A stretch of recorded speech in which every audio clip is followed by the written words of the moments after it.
هتعملي ايه في كل ده؟ يعني كل ده هتعملي بيه ايه؟ هاكلهم، هعمل بيهم ايه يا يعني؟ ماما دي حاجات بتاعت الجيم، دي حاجات بتاعت الجيم، حاجات بتاعت الجيم. حلو قوي ده، حلو قوي ده. حلو ليه؟ رصته عجبتك يعني؟ شكلها حلو قوي. هتعملي بيه ايه يا جنى؟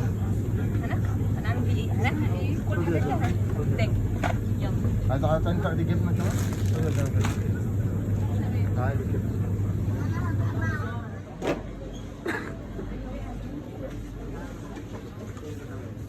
اه. انت ايه فرح فين؟ بقول لك ايه، انا عايزه بلالين ومكرونه، شكلها في الصوره ايه حلو. بلالينو دي؟ ايه بلالينو مكرونه؟ بلالينو مي اسمها بلالينو. انت عارفه جانا مش لا، وقت تعملي بنت ناس دلوقتي، احنا عايزين نجيب الطلبات اللي على قدنا ونمشي. طب ثواني طيب. اجيب لك مكرونه لونها احمر ليه؟ لا انا عايزه اخضر.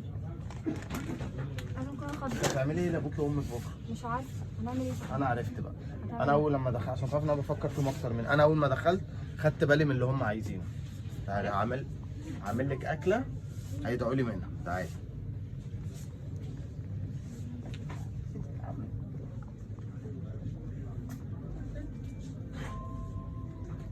يا بنتي هو انت ليه بتستخبي؟ ايه البيضه اللي دي بيضه نعمه؟ ايه دي؟ يا ابني دي ظابطه. انت جايبها لك انت عامله توازن أيوة بيها. أيوة. بس جبت لك اكله ابوكي وامك هيفرحوا جدا ان احنا عملناها. ده ايه ده؟ اندومي بس العقايل. خليهم بقى يجيبوا خالك وعمك، ما الدنيا هتحلو والله.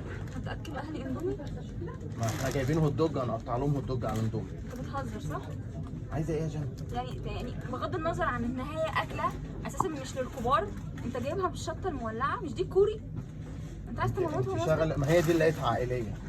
يا ماما احنا عايزين بطنهم تتملي وخلاص، انت هتفرقي بقى مزاجهم ده شطه ولا مش؟ يلا يا جنى هي دي اللي هتلكمهم.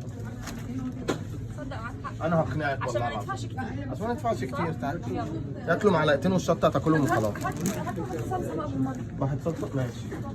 هتحطي على الاندومي صلصه؟ انت هتفضحينا انت بقى.